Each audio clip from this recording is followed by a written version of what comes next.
Nós teremos agora a satisfação de apresentar, com o tema Trabalho em Equipe e Liderança, e nosso palestrante é nada mais, nada menos que o ex-ministro da Ciência e Tecnologia e o primeiro astronauta brasileiro, o tenente-coronel da Força Aérea Brasileira na reserva, Marcos Pontes.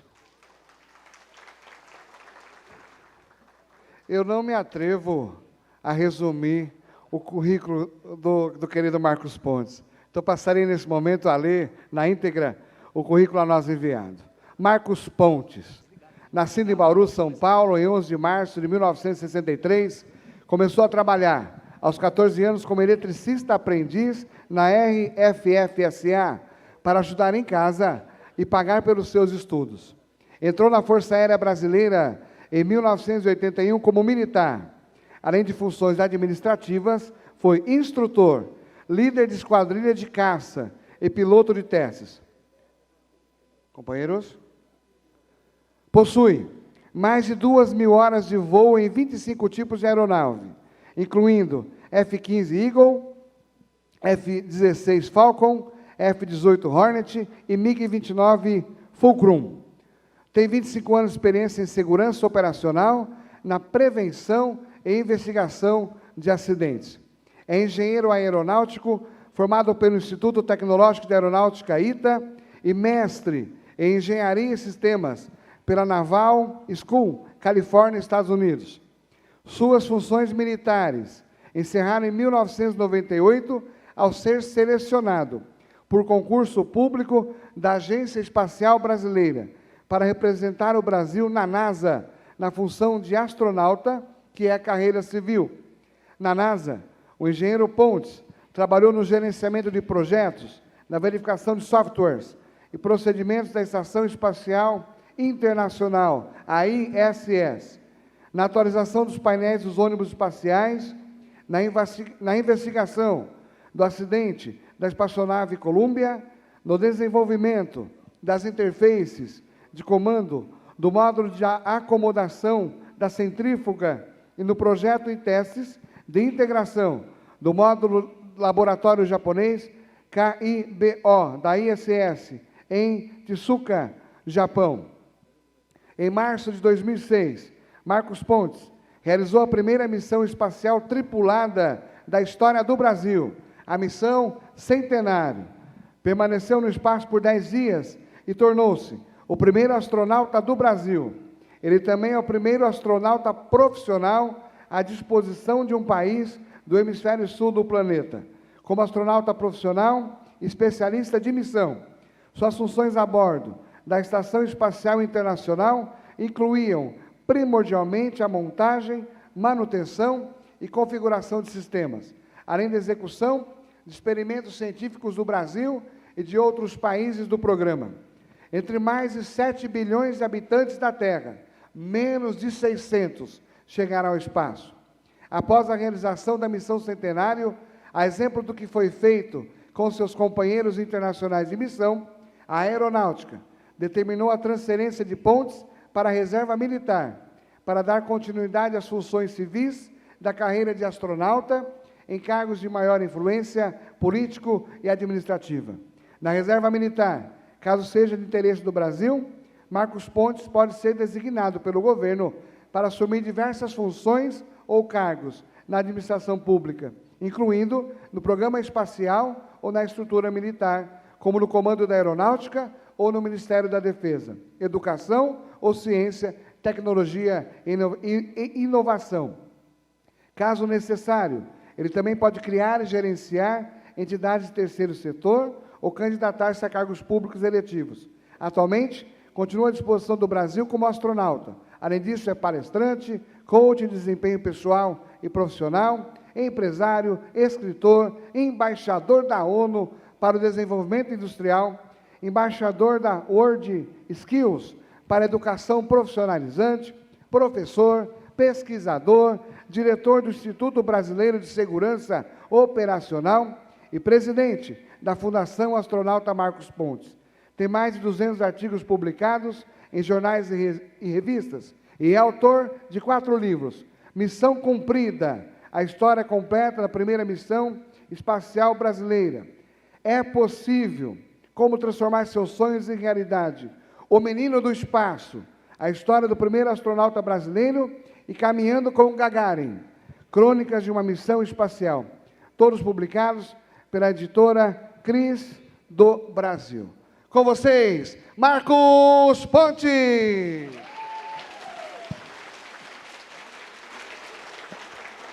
Ok, bom dia a todos.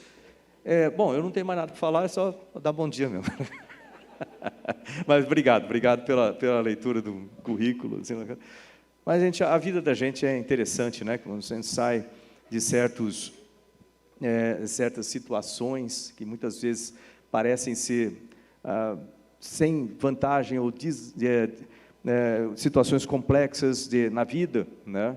Eu vou contar essa parte, a gente acaba realizando, tijolinho por tijolinho, você acaba construindo as coisas ao longo da vida.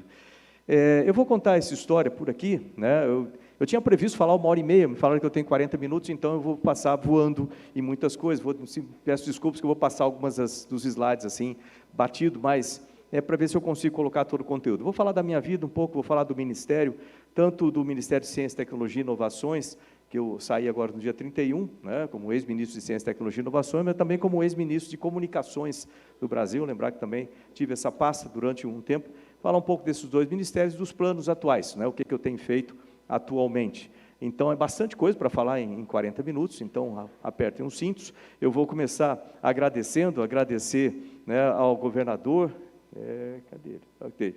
Está ali. Então, agradecer ao nosso governador, agradecer aos governadores, agradecer aqui a todos os representantes, né, do Rotary, parabenizá-los pelo trabalho que vocês fazem, não só no Brasil, mas fora do Brasil, né? Uma das minhas funções, os meus chapéus, é também junto com a ONU para desenvolvimento industrial, tanto é uma relação muito grande, a gente acaba acompanhando e assistindo e trabalhando em conjunto com entidades como o Rotary no mundo inteiro, a gente vê a importância do trabalho de vocês. Então, parabéns pelo trabalho, né, de cada um. Vamos lá, porque eu tenho pouco tempo, vou começar aqui falando de uma parte importante na vida de todos nós, que é sonhar. E quando eu falo de sonhar, alguns já assistiram uma parte dessa palestra anteriormente, né? Eu estou olhando para a garotada sentando ali de Mogi Guaçu, né? Obrigado por terem vindo também. Eu imagino, eu quero que vocês tenham grandes sonhos. Mas quando eu falo de sonho, isso não é só para os mais jovens, isso é para todos nós, de cabelo branco, ou mesmo sem cabelo, né? Assim, mas é importante todos nós, a gente tem que sonhar até o dia que parar de respirar. Quando parar de respirar, pode parar de sonhar, mas até lá, sonhar é importante. Então, para começar, vou mostrar qual que era meu sonho, lá em Bauru, né? Eu sou de Bauru, aqui do interior de São Paulo. Qual que era o meu sonho lá em Bauru? Vamos ver.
Buzz is erecting the solar wind experiment now. Every precious minute of their 2.5 hours on the surface was programmed.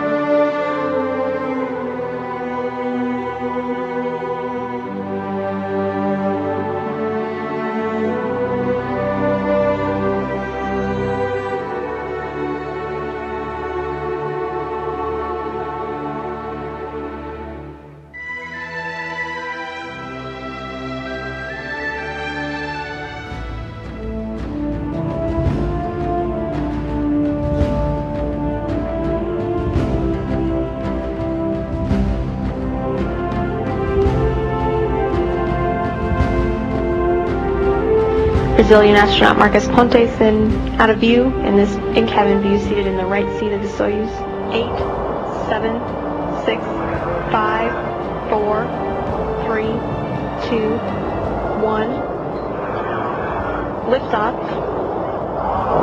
Liftoff of the Soyuz rocket transporting Jeff Williams, Pavel Vinogradov, and Marcus Pontes to their microgravity home in space.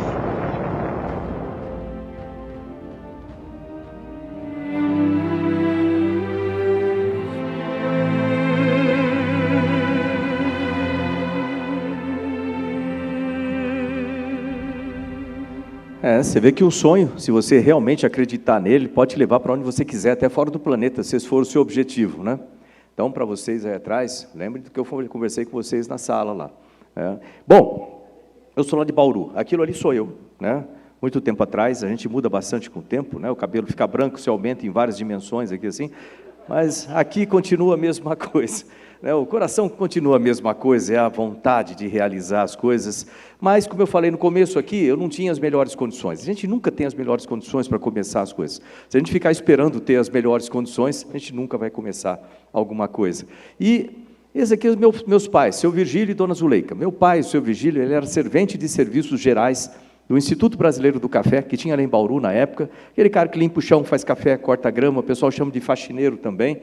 A minha mãe, dona Zuleika, era escriturária da Rede Ferroviária Federal. Somando o salário dos dois, a vida era apertada demais, a gente morava ali, para quem conhece Bauru, né? Não sei se alguém é de Bauru, conhece Bauru aqui, onde tem a Praça da Bíblia, ali era o meu campinho de futebol, o Ribeirão das Flores, ou Rio Bauru, vivia alagando minha casa, que era essa casa, era uma casa de madeira ali do lado.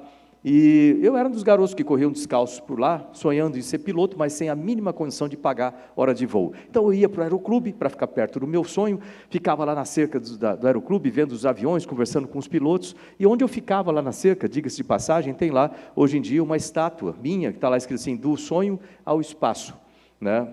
É importante para registrar isso aí. E tem também uma réplica da cápsula, que vão às escolas lá para visitar e etc. Muito bacana isso aí, para inspirar gerações. Diga-se de passagem, só uma propaganda aqui, a Fundação Astronauta Marcos Pontes, a fundação que eu criei lá em 2010, ela trabalha com promoção da ciência, levar ciência e tecnologia para dentro das escolas, e tem vários eventos diferentes, entre eles o maior é o Arraiá Aéreo. Arraiá Aéreo é um evento aéreo, né, como o nome diz, que chama, o nome completo é Arraiá Aéreo Inspirando Gerações, que a ideia é inspirar os jovens para as carreiras de ciência e tecnologia, para as carreiras militares também, e acontece em Bauru, né, todo ano, agora voltou a acontecer, que o último foi em 2019, parou por causa da Covid, agora voltou, essa já é a 7ª edição, é o maior show aéreo civil do Brasil, e acontece lá no Aeroclube de Bauru, nos dias 11 e 12 de junho. Então, por isso que é Arraiá, porque tem festa junina junto, tem festa, se entrar na internet depois aí, Arraiá Aéreo, né, você vai achar muita coisa sobre isso, vai dar uma ideia do tamanho que é. Em 2019 foram 120 mil pessoas lá, e é tudo, é evento de família para as crianças irem, verem e se apaixonarem por ciência e tecnologia, tá? Então, lá em Bauru, com esse sonho de ser piloto, eu ia para o aeroclube, não tinha dinheiro, os pilotos falavam assim, pô, vai para a Força Aérea, na Força Aérea você pode voar, você pode ter uma carreira, bom, excelente, mas eu tinha que passar no vestibular da Academia da Força Aérea, que não é fácil, tem que estudar bastante, e além disso eu tinha que trabalhar para ajudar em casa. Então, quando eu tinha 14 anos eu consegui meu primeiro emprego com carteira assinada. Como é que era?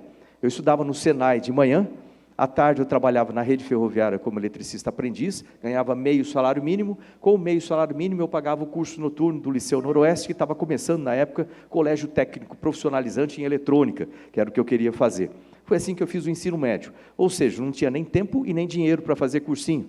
Eu saía de casa às 6 da manhã, ia para o Senai, depois trabalhava, chegava às 6 da tarde, tomava um banho, jantava, ia para o colégio, voltava perto de meia-noite, então não tinha nem tempo nem dinheiro para fazer cursinho, mas eu tinha vontade, essa é a parte importante, vontade, determinação em fazer as coisas.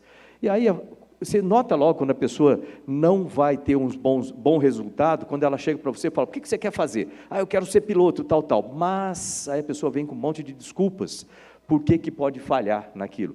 Olha, não procurem desculpas, estou falando mais para o pessoal jovem lá, por causa disso. Não procurem desculpas, procurem soluções para você conseguir fazer aquilo que você quer. E a solução que eu achei foi, no momento que eu tinha de folga, eu estava na locomotiva, trabalhando lá, eu pegava, acendia a luz de manutenção, né? Pegava os bolsos do livro do macacão, estava lendo aqueles livros cheios de graxa para fazer a prova da Academia da Força Aérea. Foi assim que eu estudei. E um dia daqueles eu saí da locomotiva com um livro embaixo do braço, aqueles caras já trabalhavam lá um tempão, um deles olhou para mim e falou assim: ô moleque, você está sempre com esse livro embaixo do braço, você está estudando para quê?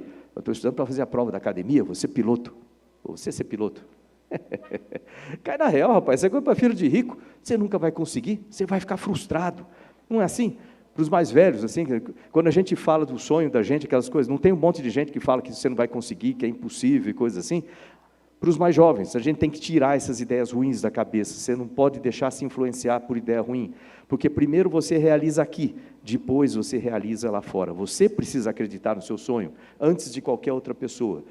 Olha, mas eu cheguei em casa chateado aquele dia, Dona Zuleika estava lá, né? Minha mãe, ela chegou do trabalho, na verdade, olhos azuis, assim, italiana, brava pra caramba, e ela me falou uma coisa que eu nunca mais esqueci. Ela olhou e falou assim: o que foi? Falou: nada, fala logo o que foi. Eu falei: não, falei para meus amigos que eu quero ser piloto, eles falaram que é impossível, que isso é só para filho de rico. Acho que eles têm razão, pensa bem, eu não estou fazendo cursinho, como é que eu vou? Ela: para, presta atenção. Eles têm a vida deles, eles fazem o que eles quiserem com a vida deles. Você tem a sua vida, e eu te digo mais, você pode ser tudo o que você quiser na vida, desde que você estude, trabalhe, persista e sempre faça mais do que esperam de você. 4 coisas: estude, trabalhe, persista, sempre faça mais do que esperam de você. Então, a gente como pai, né, mãe, a gente tem que ter essa força para os nossos filhos. Família é coisa importante demais, e os filhos da gente são aqueles que a gente quer que eles tenham sucesso, e a gente precisa mostrar para eles que é possível ter sucesso, e tirar as ideias ruins da cabeça. Então eu trouxe um vídeo aqui, só para a gente dar uma olhada, fixar um pouco isso, né, que fala um pouquinho sobre isso, né? Não deixe outras pessoas destruírem seu sonho. Vamos ver. Opa! Eu sou profissional! Oh, muito bom, hein? Eu não sei não, sabe? Provavelmente você será tão bom quanto eu era. É assim que as coisas são, e eu era abaixo da média no basquete. Provavelmente você também não será lá essas coisas, então você vai ser bom em muitas coisas, mas não em basquete. Eu não quero que fique arremessando essa bola dia e noite, tá bom? Tá bom. Tá bom? Então vai lá, manda.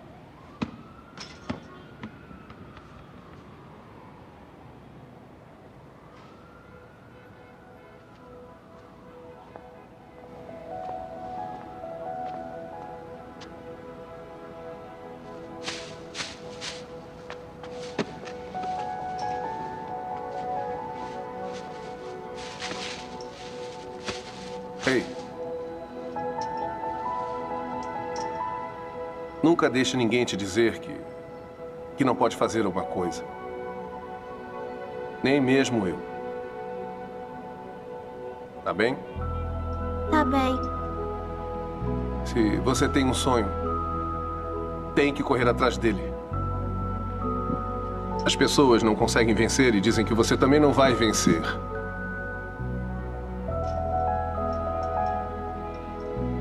Se você quer uma coisa, corre atrás. Ponto.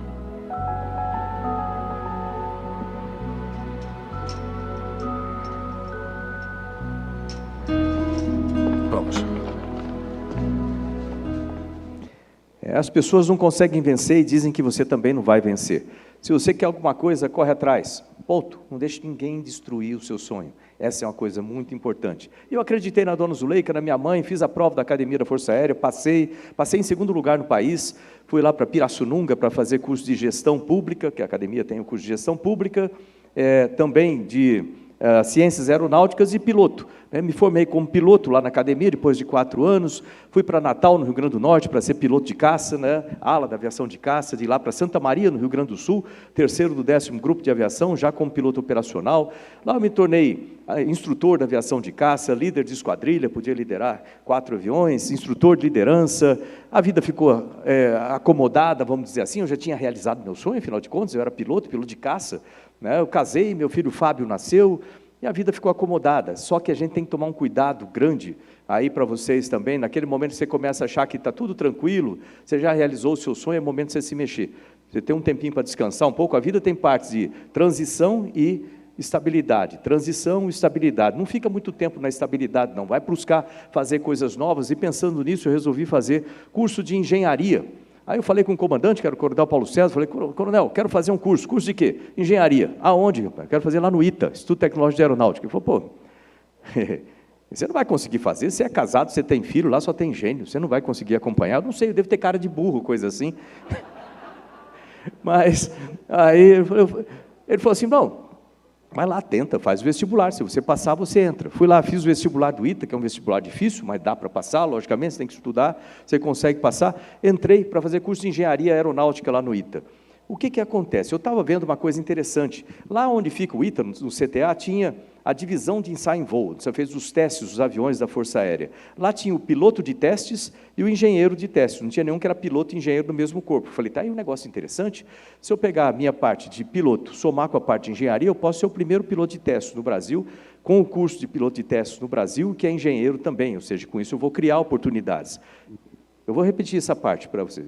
Com isso eu vou criar oportunidades. Porque eu vejo muito, o pessoal chega para mim e fala assim, pô, rapaz, você teve muita oportunidade na vida, você teve muita sorte. Eu falei, estou cheio de cabelo branco de sorte aqui. Né? O que existe é você criar oportunidades. Se ficar sentado esperando ela cair no colo, ela não vai chegar. Então você precisa criar essas oportunidades. E foi o que eu fiz. Aí eu tive a oportunidade, na década de 1990, de voar praticamente todos os aviões que o Brasil tinha. Voei com a Força Aérea Americana também, para quem gosta de aviões aí. Voei com a Força Aérea Americana, tipo o F-15, o F-16 na Força Aérea, depois com a Marinha Americana, o F-18. Voltei ao Brasil, mandaram para a Rússia para voar o MiG-29 lá. Voltei ao Brasil, a vida estava muito parada. A vida parada significa que você não está fazendo tudo o que você pode fazer. Aí resolvi fazer um mestrado, fui lá no ITA para fazer um mestrado de otimização de trajetórias orbitais, e depois mandaram para os Estados Unidos para fazer mestrado e doutorado em engenharia de sistemas. Mas eu estou falando, eu fiz isso, eu fiz aquilo, eu fiz isso, aquele negócio, então parece que eu fiz tudo sozinho. Não existe isso, ninguém faz nada sozinho, você precisa de uma equipe. Quando a gente fala de equipe, geralmente a gente pensa em equipe do trabalho, né? Mas a melhor, o mais importante equipe que a gente tem é a família da gente. Então, está aqui, só para lembrar aqui, ó, a Rosa Maria, minha irmã, Dona Zuleika, minha mãe, Luiz Carlos, meu irmão, seu Virgílio, meu pai, né? Infelizmente, hoje só está nessa dimensão aqui, eu e meu irmão, né? Mas um dia a gente se encontra nas outras dimensões. Aqui a Fátima, minha mulher, o Fábio, meu filho, que nasceu lá em Santa Maria, a Ana Carolina, minha filha, que nasceu lá em São José dos Campos. Hoje o Fábio é antropólogo lá em Houston e casado, tem 36 anos. A Ana Carolina ela tem 31 anos, ela é médica lá em Nashville, no Tennessee. Né? A vida prossegue assim nas coisas. Né? Mas a família é parte muito importante. Fui lá para... Então, para Monterey, na Califórnia, eu estava lá no doutorado, quando o Brasil entrou no programa da Estação Espacial Internacional. Eu fiquei sabendo através de um e-mail do meu irmão, Luiz Carlos. Eu demorei um tempão para tomar uma decisão, se eu ia participar ou não do concurso. Acho que eu demorei, uns 30 segundos, aproximadamente. Aí fui lá, preenchi a papelada toda, participei do concurso. É um concurso público, a NASA abre concursos públicos a cada 2 anos, aproximadamente, tem cerca de 20, 25 mil candidatos para cerca de 20 vagas. Mais ou menos é essa, né, a ordem de número de candidatos por vaga lá. Para ser astronauta profissional, não é um curso fácil, obviamente, é um curso bastante difícil, além da seleção. Né, eu preenchi e fui selecionado aqui no Brasil para representar o Brasil no programa da Estação Espacial Internacional como astronauta profissional. Por que eu estou frisando o profissional? Porque agora está acontecendo um momento muito interessante. Né? Um momento muito interessante do seguinte, os programas espaciais, vamos dizer assim, os programas públicos, né, de agências como a Agência Espacial Brasileira, a NASA, a Agência Canadense, a Agência Europeia, a Agência do Japão, da Rússia, essas agências públicas, antigamente era tudo o que tinha para o espaço. Então, era sempre de uma agência, e para ser astronauta profissional, você tem um curso, você tem que passar por todas as seleções. O curso de astronautas demora 2 anos, aí desse curso você tem 70% a parte técnica, para aprender a mexer nos equipamentos em situação normal e de emergência, operar todos os equipamentos, fazer manutenção, montagem, configuração, reconfiguração do sistema. 70% do curso é isso. É puxado, olha, que eu fiz o ITA e fiz outros cursos, então se eu estou falando que é puxado, porque realmente não é fácil. Depois, 15% do tempo lá no curso de astronautas profissionais é a parte psicológica, com psicólogos, psiquiatras, porque você vai estar num ambiente fechado, em situação de risco e estresse, com outros tripulantes, então a parte emocional é muito importante. 10% do tempo é no hospital, com médicos na parte fisiológica, a sua saúde tem que estar muito em dia, e você tem que aprender a defender o seu corpo no ambiente espacial, que é muito agressivo, e 5% do tempo só é a parte de condicionamento físico. Obviamente, essa é a parte mais fácil, mais gostosa de fazer, mas qualquer um com saúde boa, em 6 meses, está condicionado para ir para o espaço. Essa não é a parte problemática. Terminei o curso, né? Sim, por que eu estou falando dessa parte bastante da astronauta profissional? Porque hoje em dia começa uma outra fase, eu até falei com eles lá, vou frisar aqui agora.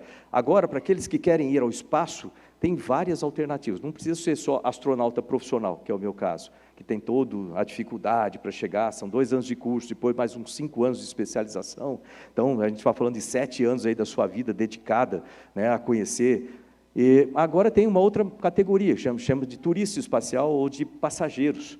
Da mesma forma como você tem um voo da Latam, por exemplo, você tem a Latam, e aí você tem lá o Latam, você tem o comandante, os comissários, esses são aeronautas profissionais, eles treinaram muito para conduzir o avião, se tiver uma pane de motor, lá se tiver que entrar um instrumento pesado ali, ele não vai chamar um passageiro para sentar ali na cadeira, conduz o avião, resolve o problema pane. Não, o passageiro ele paga passagem só e recebe uma instrução básica ali, olha, se...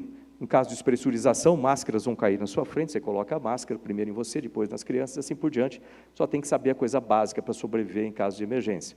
Agora, o piloto e os comissários são profissionais, são responsáveis em conduzir o voo. Essa é a diferença entre o astronauta profissional e o passageiro.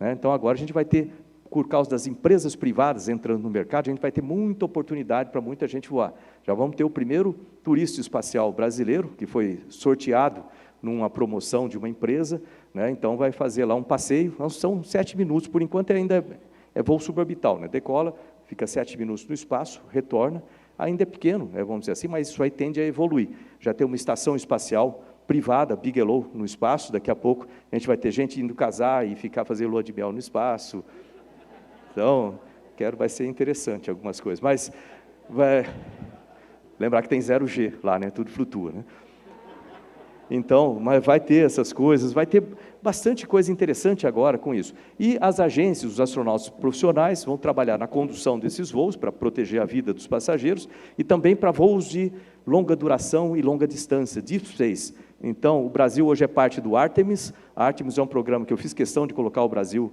na NASA, junto com esse daí, são 11 países mais a NASA. Para retorno à Lua, a partir de 2024, depois Marte, asteroides, estações espaciais tipo a Gateway, que fica lá ao redor da Lua, então muita coisa bacana para aqueles que querem ser astronautas profissionais aí, lembrar que tem que estudar bastante, mas tem uma oportunidade muito boa lá para frente também. Ok, me formei em dezembro de 2000, aliás foi gozado quando eu recebi meu brevet de astronauta, o Charlie Precourt chegou para mim e falou assim, parabéns Marcos, ele era o chefe dos astronautas, você agora é oficialmente o primeiro astronauta brasileiro. Obrigado. Aí deu um passinho, voltou. Falou assim, você sabia que você é o primeiro astronauta profissional a representar um país do hemisfério sul do planeta Terra? Falei, eu? Eu não. Tem o Andy, que é da Austrália, tem o Carlos Noriega, do Peru, tem o Frank Caldeiro, da Argentina. Ele falou, não, tudo bem, esse pessoal nasceu nesses países, se tornaram cidadãos americanos, eles voam com a bandeira americana e só obedecem aos Estados Unidos da América. Você é o único que voa com a bandeira do seu país e obedece ao seu país. Falei, legal,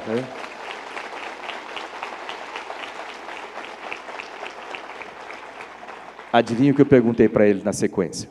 Quando é que eu vou voar? Não sei. Falei, ok. Aí eu achava que ia voar em 2001, não aconteceu. Eu continuei fazendo cursos de aperfeiçoamento. Aí em 2001, eu sou especializado em atividade extraveicular, manutenção interna e externa da espaçonave, robótica, movimentar os braços robóticos do ônibus espacial, da estação espacial. Então, fui me especializando.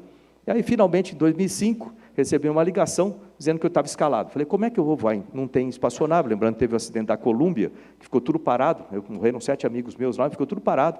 A partir de então, eu falei, não, você vai voar com os russos. Ah, com os russos? Era um desafio e tanto. Por quê? Eu entendia tudo do nosso lado. Eu falei, agora vou ter que aprender todo o lado russo, que eles têm os próprios cosmonautas lá para cuidar da parte russa. Eu falei, não. Eu falei, quanto tempo eu tenho? 1 ano e meio para aprender tudo lá? Não, você tem 5 meses só. O desafio era enorme, né? Mas é assim mesmo. Quando você está chegando perto do seu objetivo na vida, é quando você tem os maiores desafios. Isso é fato da vida, né? E além disso, tinha uma coisa acontecendo naquela época, que eu não gosto de falar muito, mas o que aconteceu? Meu filho Fábio, aquele que vocês viram lá naquela foto, ele foi diagnosticado na época com câncer no sistema linfático, chama linfoma. Então, para os pais e mães presentes aqui, você consegue avaliar o que é você receber um diagnóstico de câncer do seu filho.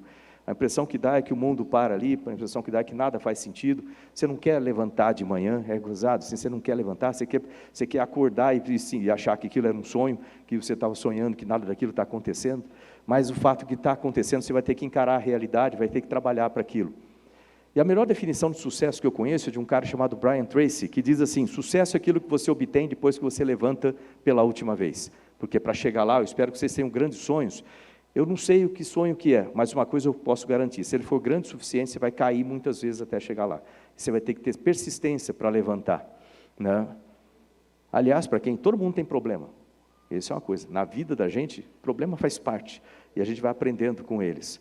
E às vezes a gente acha que o nosso problema vai ser impossível de suplantar, parece que a gente não vai ter força para levantar. Eu trouxe um vídeo aqui, que eu acho que resume bastante isso. Queria que vocês vissem, se alguém estiver passando um problema sério, né, às vezes você acha assim, eu não vou conseguir levantar, né, dá uma olhada nesse vídeo, aí vê se você não tem tudo que é necessário para levantar e continuar a caminhar. Vamos ver.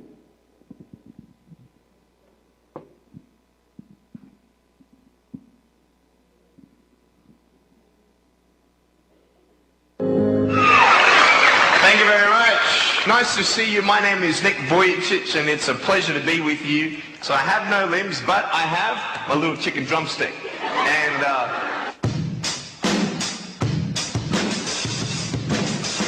so it's like, you like that? That would be really cool if I could get this and get some techno going. Like, here we go. 1, 2, 3, 4.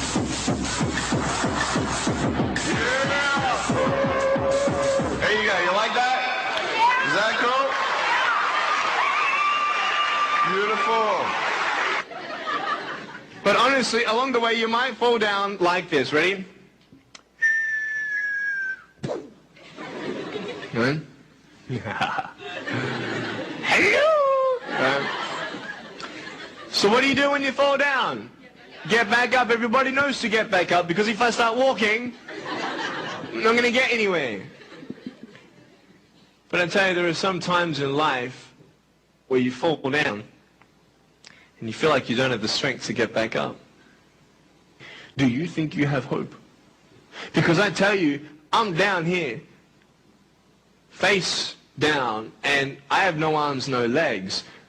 It should be impossible for me to get back up, but it's not. You see, I will try 100 times to get up, and if I fail 100 times, if I fail and I give up, do you think that I'm ever going to get up? No. But if I fail, I try again and again and again. But I just want you to know that it's not the end. It matters how you're going to finish. Are you going to finish strong?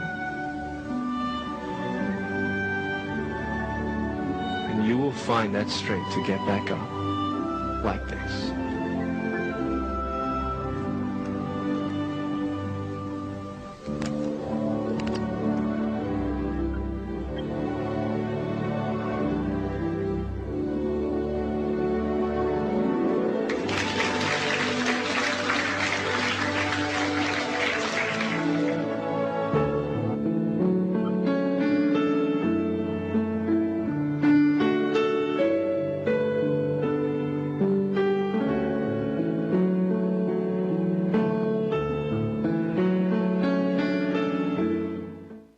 A gente tem muito mais força do que a gente imagina, e a gente acha quando a gente precisa. E olha, eu vou falar uma coisa para vocês, não sei se todo mundo acredita em Deus aqui ou não, mas se não acredita, é bom achar um ótimo substituto, porque é nos momentos mais difíceis que você vai ter que achar dentro de você uma força maior do que o problema lá fora, algo maior. E essa coisa a gente chama de Deus, é bom lembrar disso. Bom, foi assim que eu fui lá para Tchaikovskaya, né, na Rússia, ou na Star City, ou Zvezny Garadok, para fazer o treinamento Eu não sei como é que está meu tempo aí, como é que estamos de tempo. Tenho 10 minutos. Então, vou pular a parte de espaço, né? Eu vou direto para... O que eu faço? Vai ou não? Olha lá. Bom, então vamos para o espaço. Então vamos lá para o espaço junto. Fui lá para Tchaikovsky para fazer... Vamos decolar então. Estou aqui. Esses eram os objetivos da missão Centenário. Por que chama missão Centenário? Né? 100 anos do voo de Santos Dumont, 1906, 2006. O objetivo era a Estação Espacial Internacional. Né? Essa estação ela fica ao redor da Terra. Aqui está a Terra. Né? Vou fazer de novo essa parte, que às vezes tem gente que tem dúvida disso ainda. Aqui está a Terra. Não é aqui está a Terra. Né? Aqui está a Terra. Aí você tem aqui o Equador, inclina o Equador de 51 graus, abre 400 quilômetros, essa é a órbita da Estação Espacial. A gente dá uma volta na Terra em 90 minutos. Isso significa que a velocidade da Estação Espacial é em torno de 28 mil quilômetros por hora. Quando a gente fala isso, não dá para ter muita noção. 28 mil quilômetros por hora é equivalente a 8 quilômetros em um segundo. Então, você piscou o olho, a gente está a 8 quilômetros de distância aqui na Estação Espacial. Oi, pode. Um comunicado, uma ordem lá de cima, o presidente Checarmetro acabou de ligar para o diretor Henrique, concedendo mais 30 minutos para o... Ah, bom. Ok, a decolagem está autorizada. Obrigado. Aí, essa é a estação espacial. Já que a gente tem um tempinho a mais, deixa eu mostrar aqui, rapidamente, como é que é a estação espacial, a gente tem uma noção aí de o que acontece. Enquanto aparece aí, lembra que você dá uma volta em 90 minutos, significa que o Sol está lá, você passa 45 minutos do lado do dia, 45 minutos do lado da noite. Né? É um negócio realmente impressionante. I have long believed that a society that stops exploring is a society that stops progressing. This program is the bridge to the future for human spaceflight. What happened in this last year is truly phenomenal. The space station today is the largest and most capable space station ever flown.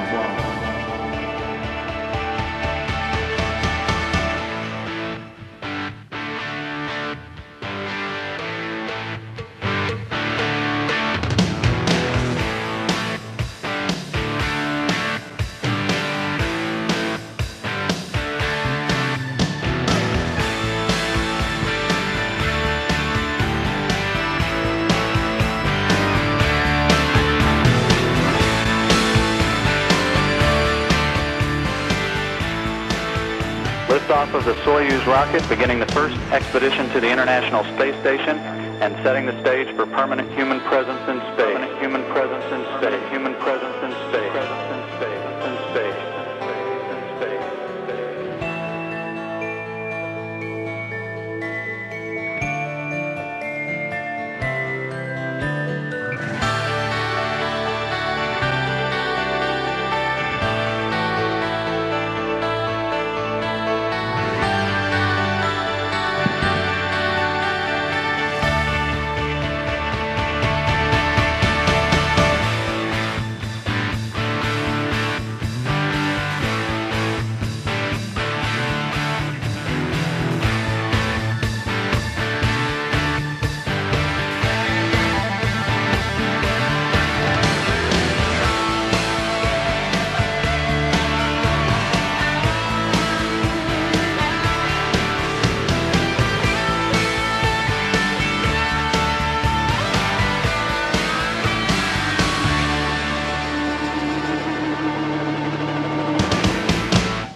É uma espaçonave tanto. Treinamento lá na Rússia é semelhante ao treinamento lá em Houston, só que o tempo muito curto, né? 5 meses só para treinar e aprender todos os sistemas, incluindo o russo em 3 meses no começo, né? O que não é muito fácil aprender russo em 3 meses.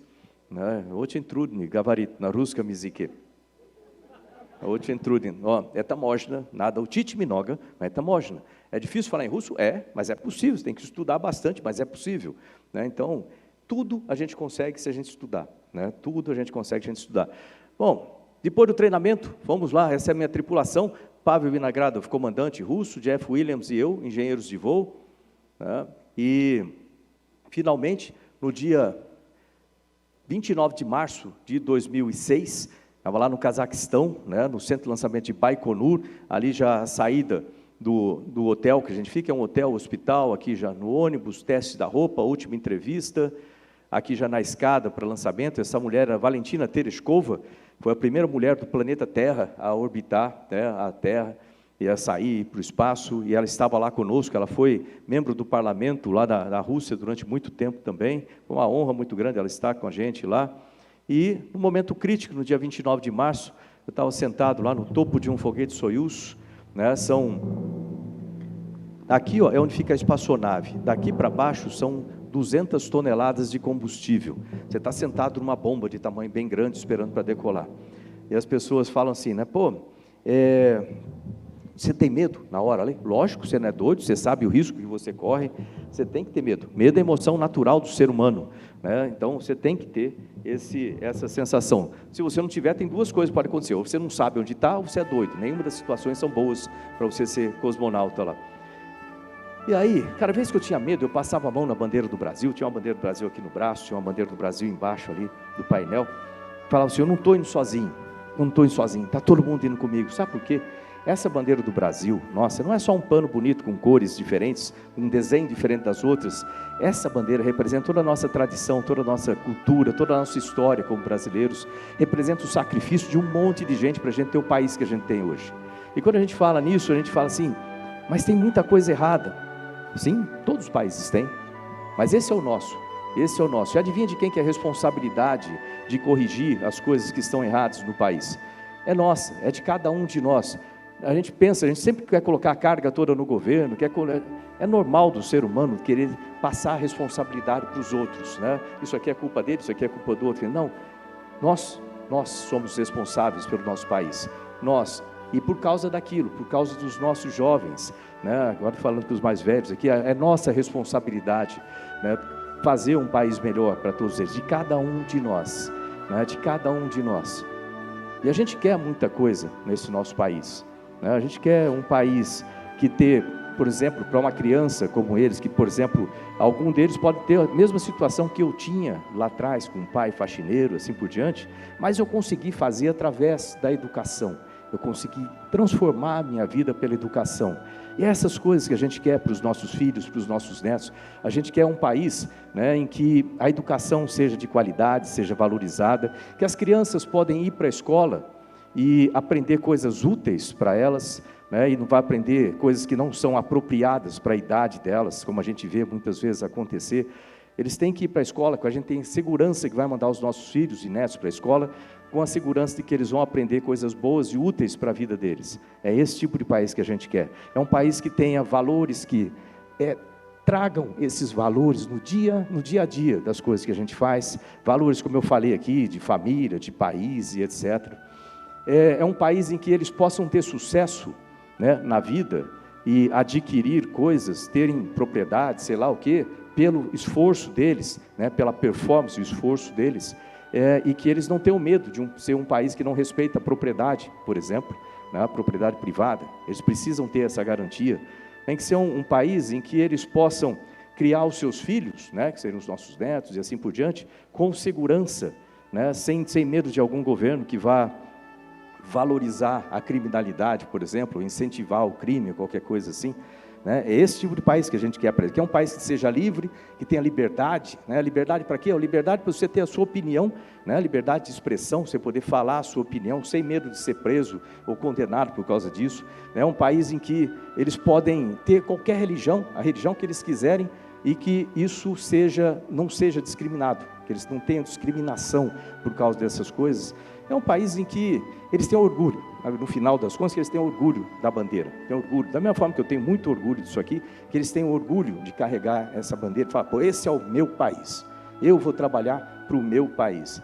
Então, e é isso que a gente quer, de cidadãos, né, que realmente acreditem no país e trabalhem para o país. É esse tipo de país que a gente quer, é esse tipo de país que a gente luta hoje em dia para ter, né? É exatamente isso. 6 segundos da decolagem, os motores acendem. Quando eles acendem, esse foguete, ele vibra tanto que chega a trincar o esmalte dos dentes. Mas isso dura só 6 segundos. Logo depois, abre os garfos, você começa a decolar. E durante a decolagem eu apontei para a bandeira, apontei para cima. Eu queria dizer que para todo mundo que eu estava indo, todo mundo estava indo junto comigo, mas eu não podia falar nada, então a única coisa que eu podia fazer é fazer um gesto. Então, é assim, ó, estamos todos indo juntos, por isso que eu apontei com 2 dedos, não sei nem se alguém notou, né, mas eu apontei com 2 dedos lá, assim, ó, estamos indo juntos, para cima. É isso que a gente precisa ter no nosso Brasil, que a gente vá junto, para cima, todos nós juntos. A gente não tem um país dividido, a gente não pode ter um país dividido, a gente tem que ter um país só. Todo mundo sob a mesma bandeira, verde, amarela, azul, branco. Essa é a nossa bandeira, a gente precisa trabalhar juntos, todos nós, para construir o país que a gente precisa. E a gente vai construir junto esse negócio. 9 minutos depois, eu já estava no espaço. 9 minutos só. O pessoal fala assim, demora quanto tempo para chegar? Demora 9 minutos. 9 minutos eu saí do Cazaquistão, cheguei do outro lado do planeta, com 200 quilômetros de altitude, mais ou menos 25 mil quilômetros por hora de velocidade. 9 minutos. Acelera rápido, né? No final são 6G, 6 vezes a aceleração da gravidade. De repente você tem o corte dos motores, bom, eu soltei as luvas, elas começaram a flutuar aqui assim na minha frente. Aquele foi o momento. Eu sonhei muito com aquilo. Muito, muito, muito. E um dia vocês vão realizar os seus sonhos, você vai ver a sensação de realizar o sonho, é uma coisa que eu nunca mais vou esquecer. E depois tem outros sonhos. E aí eu vi aquelas luvas flutuando, eu soltei os cintos um pouquinho, fui olhar na janelinha lá fora, o que eu vi assim foi esse planeta azul, maravilhoso. E as pessoas perguntam assim, qual foi a primeira coisa que você pensou, a primeira coisa que você lembrou quando chegou lá e viu a Terra do espaço? A primeira coisa que eu lembrei, sabe o que foi? Foi lá, no meu tempo lá de Bauru, dentro daquela oficina, quando eu falei para meus amigos que eu quero ser piloto, falaram, você ser piloto, cai na real, rapaz, isso é coisa para filho de rico, você nunca vai conseguir, você vai ficar frustrado, lembra daquilo? E depois, quando eu cheguei em casa, a dona Zuleika, minha mãe, com os olhos azuis, da cor da terra, exatamente da cor da terra, olha para mim e falou, você pode ser tudo que você quiser na vida, desde que você estude, trabalhe, persista e sempre faça mais do que esperam de você. Eu lembrei exatamente disso. Para mim, compartilhar com ela aquele momento foi muito importante, porque ela faleceu em 2002, ela não pôde ver, isso aí foi em 2006, mas de algum lugar ela deve ter compartilhado comigo, aquele momentinho de felicidade, isso é muito importante, porque na vida a gente sofre tanto para realizar alguma coisa, e quando a gente realiza, geralmente a gente lembra do que aconteceu errado, das pessoas tentaram puxar o tapete, e são muitos, né? Diga-se de passagem, mas a gente esquece aqueles que tentaram nos ajudar, ou que nos ajudaram, como foi o meu caso, minha mãe, e muitos outros. Professores são muito importantes na vida de todos nós, é a profissão mais importante que existe. Sem professor a gente não tem nenhuma carreira, bom lembrar disso, né? Aí, naquele momento foi muito importante compartilhar com ela aquilo.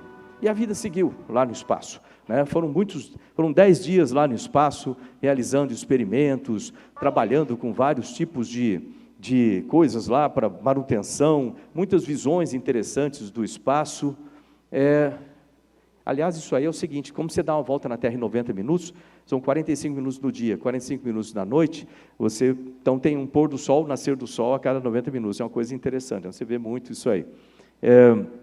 Despedida da estação espacial, a reentrada é bem dinâmica, né? Quando você pousa lá no deserto do Cazaquistão, com 50 km por hora, você bate no chão ali na cápsula, é uma coisa realmente firme. Você passa a temperatura aqui no painel térmico de 2.500 graus, a 70 centímetros das suas costas, então você tem que confiar nas outras pessoas. É bom confiar na sua equipe.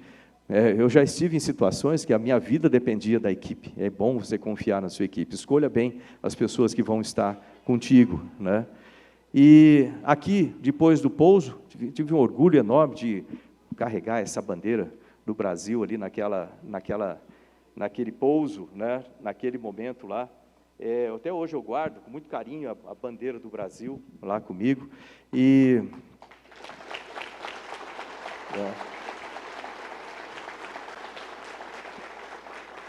é uma sensação, tive uma sensação de missão cumprida. Mal sabia eu que tinha muitas outras coisas para fazer na frente ainda. Aliás, um dos meus livros chama Missão Cumprida. Vou até fazer uma propaganda, que esses livros a Fundação sempre traz junto comigo. Eles estão depois do lado de fora, aqui no corredor, né? Se alguém quiser esses livros, tem alguns livros, tem um livro que é o Missão Cumprida, que eu falo dessa história inteira, então É Possível, que é interessante, principalmente para as pessoas mais jovens, que ele fala sobre coaching, gerenciamento de projetos, né, que está ali também, tem livros para crianças, etc. Então, tem uns livros lá, para quem quiser adquirir, eu fico ali depois, eu assino, tiro fotos e assim por diante. Então, está aí, os livros vão estar à disposição lá fora, para depois que a gente terminar aqui, para não atrapalhar a sequência, então eles vão estar lá fora, junto comigo. Vim ao Brasil, encontrei com muita gente, vi muita bandeira do Brasil erguida aqui, eu tive o prazer, né, de estar com meu pai assistiu tudo, né, e ele assistiu tudo, ele tinha 90 anos, eu lembro que eu tive a oportunidade de falar para ele o quanto eu amava, o quanto ele foi importante para mim. Infelizmente, 3 meses depois do voo, ele faleceu, morte normal, e eu fiquei sabendo depois que ele falou com a Cristiane até, ele falou assim, que ela trabalha comigo há 22 anos, ele falou assim para ela, olha, eu só estou esperando o Marcos voar, e depois eu vou encontrar com a Zuleika lá. Olha que interessante, né? Mas faz parte da vida. E hoje, depois, em 2018, a vida seguiu, eu fiz a fundação, trabalhei com a ONU, continuei na NASA por 20 anos, em paralelo lá com a ONU. E aí, em 2018, eu fui fazer uma visita ao Congresso, para falar com alguns, só para visita mesmo, conversar com alguns dos deputados que ajudaram o programa da Estação Espacial Internacional, entre eles era o deputado Jair Bolsonaro, encontrei com ele numa sala de audiência daquela, ele falou assim, ô Marcão, eu vou ser candidato a presidente. Eu falei, pô, sério? Isso foi em março de 2018. Ele falou, vamos gravar um vídeo. Tem no YouTube esse vídeo. Vamos gravar um vídeo. Gravamos um vídeo lá, aí depois fomos para o gabinete dele, e chegando no meio das conversas lá, ele queria que eu fosse candidato a senador aqui em São Paulo, em 2018. Eu falei assim, pô, eu gosto de ciência e tecnologia, sabe? Ele falou assim, ó, tá aí, se eu for presidente, você vai ser o ministro de ciência e tecnologia. Então, em março de 2018, eu já sabia disso. Foi lá fora, tem no YouTube da vida aí também um vídeo desse, ele falando, por que vocês acham desse cara ser ministro? Pô, a gente gosta, então, tá aí, se eu for presidente, você vai ser o ministro de Ciência e Tecnologia. Então, a partir de lá, participei todo da campanha, fiz a minha parte no Ministério de Ciência, Tecnologia, Inovações e Comunicações. Então, fui ministro de Comunicações, né, do começo do governo, 1º de janeiro até dia 10 de junho, de 2020, então 1º de janeiro de 2019 até 10 de junho de 2020, deu para a gente fazer muita coisa interessante na parte de comunicações, não aparece muito, primeiro porque a imprensa não mostra, segundo porque são coisas de gestão, então menos ainda. Por exemplo, o PL 79, que estava 6 anos parado no Congresso, e as empresas de telecomunicações estavam parando de investir no Brasil, então a gente foi lá, resolveu o problema, transformou de concessão para autorização o regime das telecoms aqui no Brasil. Com isso a gente ficou up to date, vamos chamar assim, com os outros países, o investimento voltou e hoje a gente tem o 5G, o leilão do 5G foi graças a esse trabalho que foi feito antes lá. Nós participamos também na confecção de todo o leilão do 5G, no Conecta Brasil, que é um programa que conecta com fibra ótica o Nordeste, o Norte e o Centro-Oeste para a parte de fazendas, e propriedades agrícolas de lá. Então, esse programa está em operação. Quando eu passei ao Ministério, já estava todo já com orçamento e tudo pronto, já funcionando. Tudo pronto, quer dizer, para a execução, né, sendo executado, mas já com orçamento pronto.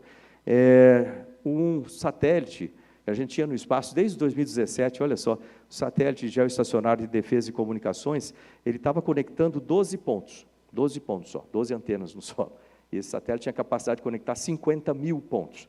Falei, pô, absurdo esse negócio, e gastando R$800 mil por dia para a parte toda de controle do satélite, tem uma vida útil do satélite, se fizer os cálculos, você vai chegar nisso. Falei, pô, isso aí tem que botar esse satélite para funcionar. Fui lá, falei com o TCU, falei com o STF, liberamos o satélite com isso. Quando eu entreguei o Ministério das Comunicações, nós já tínhamos 12 mil pontos conectados, representando aí mais de 2.500.000 crianças conectadas em escolas rurais, comunidades pelo Brasil todo. Isso significa você trabalhar para funcionar as coisas. O presidente Bolsonaro me deu a responsabilidade do Ministério, mas também a liberdade de escolher uma equipe técnica, e com isso faz a diferença. Então, a gente tem uma gestão muito profissional lá no Ministério.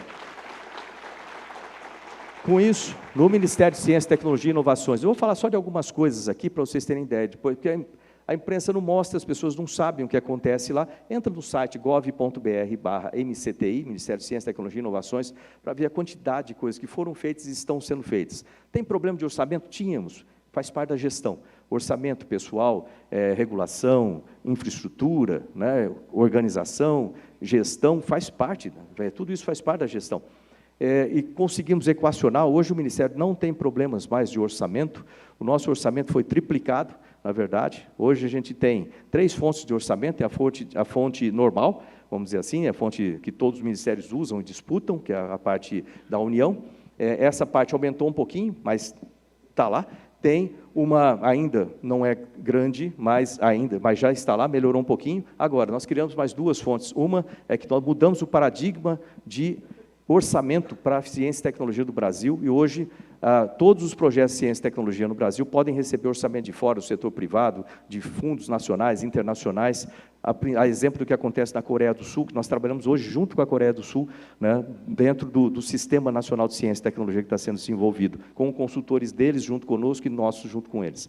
Isso mudou o perfil. Hoje, por exemplo, certos institutos, como o Instituto Nacional do Semiárido, ele tem um orçamento da União de 6 milhões para cuidar da parte de luz, água, parte de custeio, que era o que eles já tinham. Antigamente era para custeio e para projetos, não dava para fazer projeto, era só sobrevivência. Hoje eles têm isso para custeio, e hoje eles já têm mais de 40 milhões por ano que vem de outras fontes para os projetos deles. Isso significa mudança no paradigma de financiamento. Nós temos uma Secretaria de Estruturas Financeiras do Ministério responsável por isso. Hoje nós temos o Fundo Nacional de Desenvolvimento Científico e Tecnológico liberado, graças ao esforço da comunidade científica, do setor produtivo, do Congresso, do presidente Bolsonaro. A gente tem hoje esse fundo liberado, que significa mais de 5 bilhões para investimento em projetos de ciência, tecnologia e inovações do país. E deixa eu falar de alguns deles para vocês, por causa do tempo aqui. Vou falar de data. Programa espacial. Hoje o programa espacial existe e está forte aqui no Brasil. Programa espacial que estava parado, adormecido há mais de 30 anos. Os quilombolas que moram lá em Alcântara, né, eles não tinham nem posse de terra, por 36 anos, com o risco de ser mandado para algum lugar. Eu cheguei lá, conversei com eles, conversei com a Força Aérea, a minha Força Aérea, e hoje em dia eles têm titulação de terra. Então, 36 anos, problema resolvido. 20 anos precisando ter um acordo de salvaguardas tecnológicas com os Estados Unidos para poder, né, o Centro Espacial funcionar de forma comercial. 20 anos no Congresso. Fui lá, resolvi em 6 meses, problema resolvido. 34 anos esperando para o Brasil ficar correto no nível internacional em termos de fiscalização e execução no programa nuclear brasileiro. Fui lá, criei a Autoridade Nacional de Segurança Nuclear. Problema de 34 anos resolvido. Problema de 15 anos, o Brasil não ter um Instituto Nacional do Mar, né, para estudo da biodiversidade do mar e tudo mais. 15 anos esperando, fui lá, resolvido. 13 anos o Brasil com convite e sem responder o convite para Comunidade Europeia, na área de colisor de partícula de Genebra, extremamente importante para gerar recursos para o Brasil. 13 anos enrolando lá. Fui lá, resolvido. O Brasil hoje é membro do CERN. Né? E assim vai. Muita coisa foi feita durante esse período. Em 3 anos e 3 meses, nós tiramos atrasos de décadas. E quer saber mais? Nós tiramos atrasos de centenas de anos. Sabia que hoje o Brasil é independente na produção de vacinas? Eu achava que o Brasil era um grande produtor de vacinas, até que eu falei com cientistas, eles falaram para mim: ministro, o Brasil nunca desenvolveu nenhuma vacina humana. Falei, sério? O Brasil não é um grande produtor de vacina? A gente tem lá o Butantan, Fiocruz, já faz. Não, a gente só produz o insumo farmacêutico com tecnologia de fora. A gente nunca produziu o nosso desenvolveu a nossa vacina aqui. Eu falei, sério? Não, então vamos fazer. Então, hoje eu tenho a honra de falar o seguinte: o Brasil, um ponto de inflexão na história do Brasil. A primeira vacina foi de 1796. O Brasil está atrasado com vacina? Tá, nós estamos 226 anos atrasados, né, no desenvolvimento de vacina. E agora o Brasil é capaz de desenvolver vacina. Não só vacina para Covid, vacina para dengue, zika, chikungunya, febre amarela, todas essas doenças negligenciadas a gente vai fazer no Brasil. O Brasil está muito mais preparado para as próximas pandemias que vão acontecer.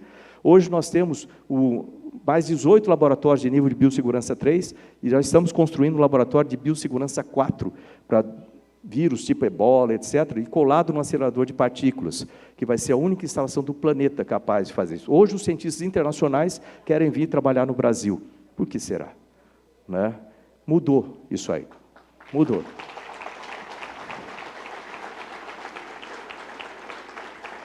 Nós temos 50 laboratórios sendo construídos dentro da Amazônia.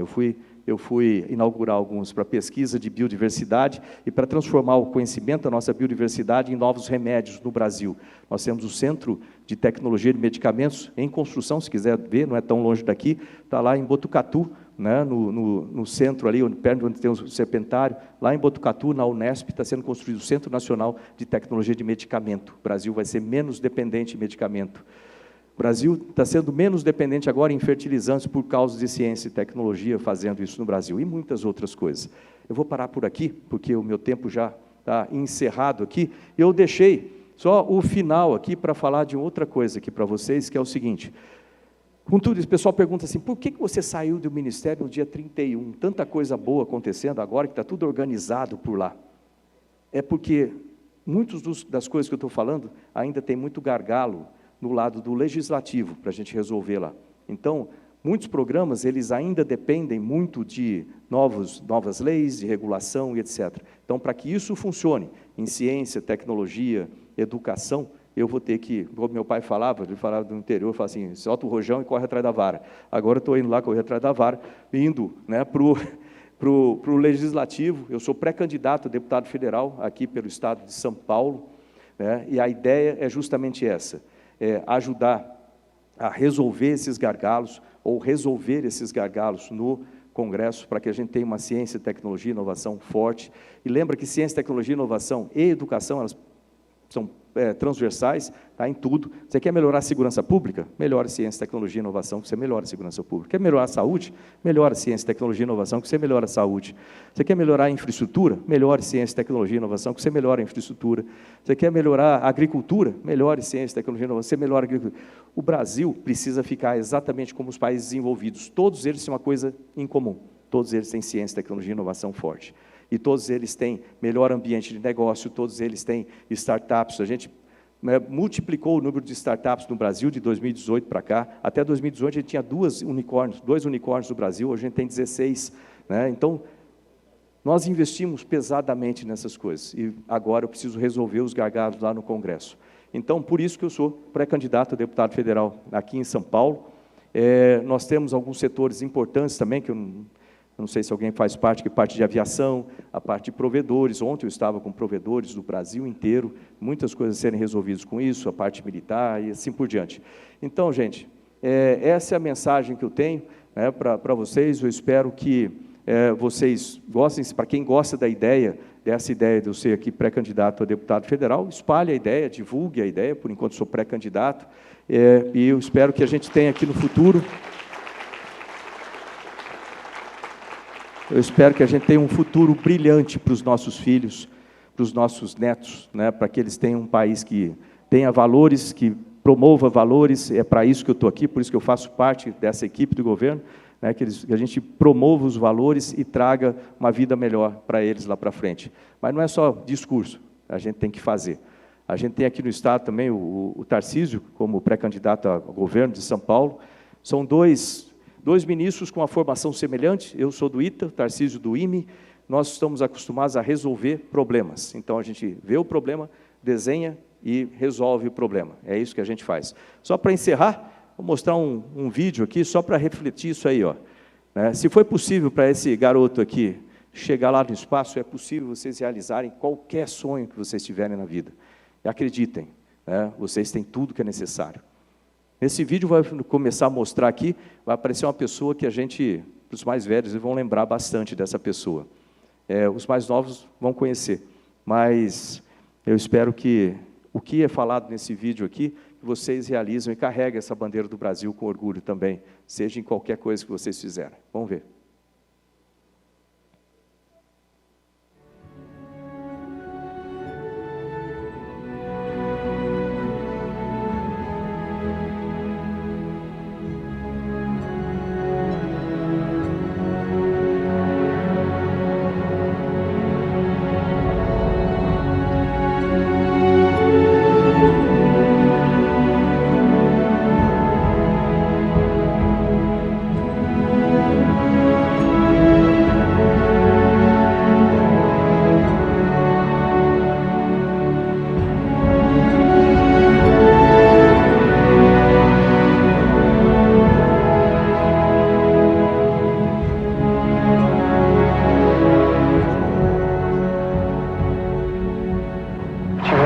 Muito boa, mas tudo isso que eu consegui foi através de dedicação, perseverança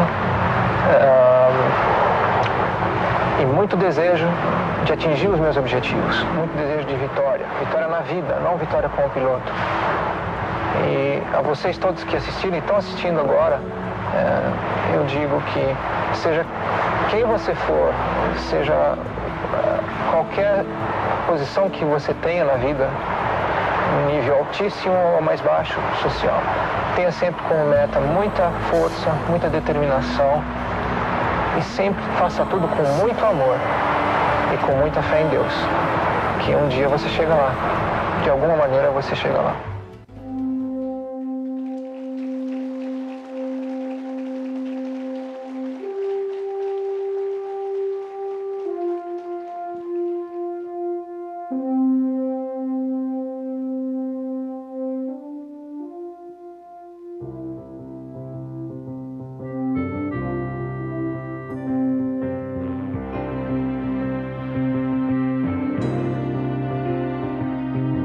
Nosso canto, nossa terra, nossa gente, Brasil. Nossas águas, nossas matas, todo o céu do Brasil. Toda a glória nesse filho do gigante Brasil. Toda a gente, todo o povo no planeta Brasil.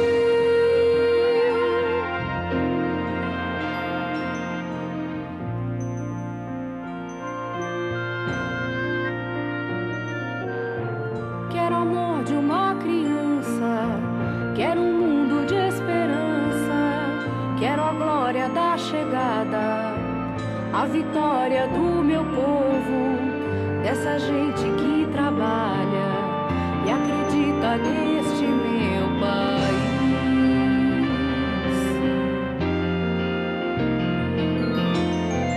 Abra os braços, siga em frente, cante um hino de esperança, tenha sempre na memória que a glória é seu destino. Não se curve ante o medo, que sua hora sempre vai chegar.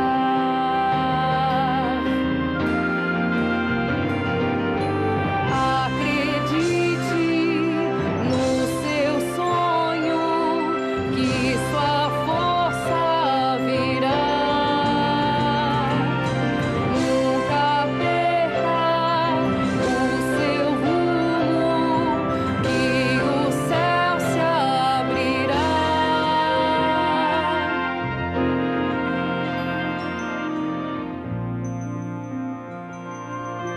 A todos os brasileiros, obrigado. 7, 6, 5, 4, 3, 2, 1. Liftoff. Liftoff of the Soyuz rocket transporting Jeff Williams, Pablo Villagrana, and Marcus Pontes to their microgravity home in space.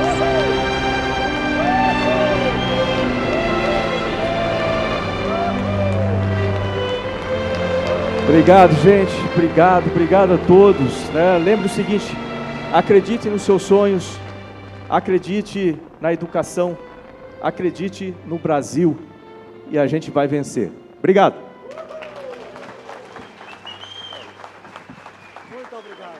Nesse momento, governador Fred Sondari, governador José Carlos Azevedo, diretor Antônio Henrique, fará a entrega do certificado. Mas antes disso, gostaria de chamar aqui para junto dessa entrega, companheiro Norival Gama, que foi quem possibilitou também, nos ajudou nesse contato com o astronauta Marcos Pontes. Por favor, companheiro. Companheiros, já aproveitando esse momento, eu queria agradecer ao Gustavo, nosso palestrante, que gentilmente a gente inverteu a pauta. A gente agradece a sua compreensão também, a sua paciência com a gente. Gostaria de agradecer a todos que estão aqui. Gostaria de dizer que agora, após a palestra do Marcos Pontes, na palestra do Gustavo, o Marcos Pontes ele vai continuar aqui, ele vai prestigiar um pouco a palestra do Gustavo, então ele vai estar aqui, tá? Deixem as fotos, quem quiser tirar foto com o Marcos Pontes, ele vai tirar foto com todos. Isso, ele vai estar com os livros, lá fora, mas vamos deixar as fotos para depois. Outras perguntas ele vai responder também, e vai tirar foto com todos, mas ele vai sentar aqui com a gente aqui um pouquinho. Nós vamos prestigiar agora um pouco a palestra do Gustavo, então já antecipo isso a todos vocês. Eu gostaria de aproveitar esse momento também, de agradecer ao companheiro Norival, que foi a pessoa que foi a nossa ponte inicial, que sem ele, o Marcos Pontes não estaria presente aqui hoje. Então, o companheiro Norival foi peça fundamental nesse momento. E agora eu passo, acompanhado do governador, do diretor Henrique, do governador Zé Carlos e do Norival, eu passo às mãos do tenente-coronel Marcos Pontes, primeiro astronauta brasileiro, um certificado de participação em nossa conferência bidistrital.